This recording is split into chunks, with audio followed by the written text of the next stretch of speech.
Hey, vinyl community, Elliot here, Lazy Dogs Records, and it's Sunday evening. I thought I would do one of the contests that's going on this evening. I'm going to do Jonathan at Cheap and Cheerful Record Collectors 800 contest. Amazing, he's got over 800 subscribers now, just a huge number. He's up in Maine, and he wanted us to show how easy it is to acquire a great record collection without spending a tremendous amount of money. Records we've acquired without a large monetary output. So I decided I would show you 5 instances where I didn't have to pay anything for the records. I did do some like charitable donations to some causes that people were interested in when they refused to take any money for it. But these were all free and coming from friends and family. Before I start, what are we listening to? We're listening to Tampa Red, music from 1932 to 1953 on Oldie Blues Records out of Holland. And it had a skip in it. I've been working on it forever.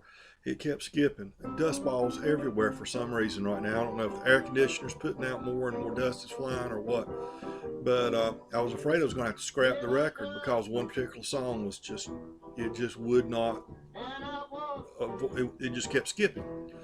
I kept working on it, cleaned it some more, checked my stylus, cleaned the stylus 2 or 3 times, cleaned the stylus. And after 3 or 4 attempts, finally it played all the way through with no problem. So I don't think it was the record, I think it was the environment. Okay, but it's really some good blues here from Tampa Red. All right, got a message from a friend of mine from church, and he knew I collected records, and he sent over by my mother-in-law 2 boxes of records, probably 50 or 60 records. Wouldn't take anything for him, and just decided. He said, he was working at a house several years ago, and they were sitting at someone's house, and they said he was doing some work for them, and he said, "You want those records? I got to get rid of them." And he said, "Well, sure, I'll take them." Carried them home, but never did play them or anything, and they've been sitting at his house, and so he sent them to me. A lot of Johnny and Edgar Winter. It's just a wide variety of stuff. A lot of classic rock, including several Jethro Tull, including, this is my example here, "Thick as a Brick" was in that collection. Okay, so there's one. Number 2 is a friend of mine I grew up with, went to church with all my life, and just have known all my life and friends with all my life. I was at a charity thrift one day, and she said, "Elliot, what you looking for?" And I told her, and they didn't have any there. And she said, "Well, follow me back out to the farm, and me and Nancy have got a bunch of records in the pack house out there. You can have them." So I followed her out there to the farm and got, oh gosh, well over 100, probably more like 150 records. They were her older sisters, her mother and dad's. So I got everything from big band music to classic rock to some bluegrass to some disco. I mean, everything from Saturday Night Fever to Jonathan Edwards. Sample I'm going to show. I'd lost all my Bruce Springsteen records to damage, and I got like 4 Springsteen records, including the one I was looking for the most, Nebraska, but Born to Run, Darkness on the Edge of Town, and maybe one more.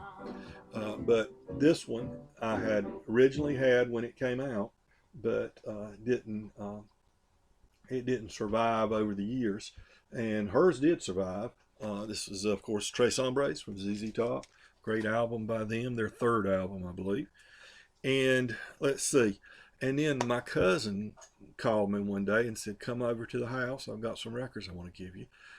My cousin Meredith Ann and her husband Chick. Now Chick, unfortunately, has been dealing with cancer the last couple of years, and he's always been a great music lover, but he's lost most of his hearing because of side effects from the cancer treatments or the cancer itself. I'm not quite sure. So they said, come over, and they wouldn't take any money for them. They gave me the records, and it was a huge, I mean, it was probably 70 or 80 records, but it was just a great collection of everything from punk rock to country. And I've never had, always listened to Kinks on the radio, but never had any records. There's like 5 Kinks records here. And this is my example here, the Kinks Preservation Act 1 that they gave me in that collection. And let's see, my brother, probably the biggest influence on my musical exposure and my musical taste, more so than anybody, it was my older brother. And when he stopped listening to vinyl years ago, 15 or 20 years ago, he gave me all his records. And so a lot of them were duplicates because we had a lot of the same musical taste. And some of them weren't, but some of them were. So I got all kinds of really good, especially a lot of outlaw country stuff, things like that. Example I'll show you is this Carlene Carter from 1978. Of course, I've talked about her before. Others have talked about her. She's the granddaughter of Mother Maybelle Carter, daughter of Cal Smith, the country singer, and June Carter, later June Carter Cash. That's always great. Whenever I pull out a record, I say, oh, this was Ernie's. Okay, and finally, I'd been always looking for local music and things with regional, local connections. And I got another friend of mine, her older brother and sister had been a part of a Christian youth singing group, and it was in our little town of 1,000 people back then. And so it was a large group that stayed together for several years. Her father had set up a recording and a rehearsal hall in downtown Lillington that they ran, and they traveled all over the state, if not further, to sing at churches and youth conferences and things like that. That was kind of a thing back in the 70s, I think. This would have been in the early mid 70s. Now this was going on when I was a little bit younger, when I was in middle school or junior high school. These were what the high school kids were doing for several years. They were called the Good News Singers, and they did one album, and this is called Oh Happy Day. And mixed among all these people are friends of mine today, because of course, 3 or 4 years is a huge age difference when you're in your teens. But the older you get, the more it's not, the more they become your peers. And just going through this to see all the names of all the people. This is a sealed copy that Janice got me. She actually got me 2 copies she found in her attic. It was her sister and brother were in the group. Several of my friends and a lot of my friends' older siblings were in the group. And a lot of these people I call my friends today, and several of them unfortunately have passed on. They're all in their mid-60s now. And so it was just great to get this. It was recorded in Greenville, South Carolina on, let's see if it says the recording studio. It doesn't say the recording studio. But it was recorded by Mark V in Greenville, South Carolina. So that was just really very cool to have that. And to see, folks I know and friends with and their older brothers and sisters, see all that. That's neat. If you see that when you're out crate digging, grab those things, that sort of thing up. It's a great historical preservation act to save those records before they're all gone. It was so hard to find this.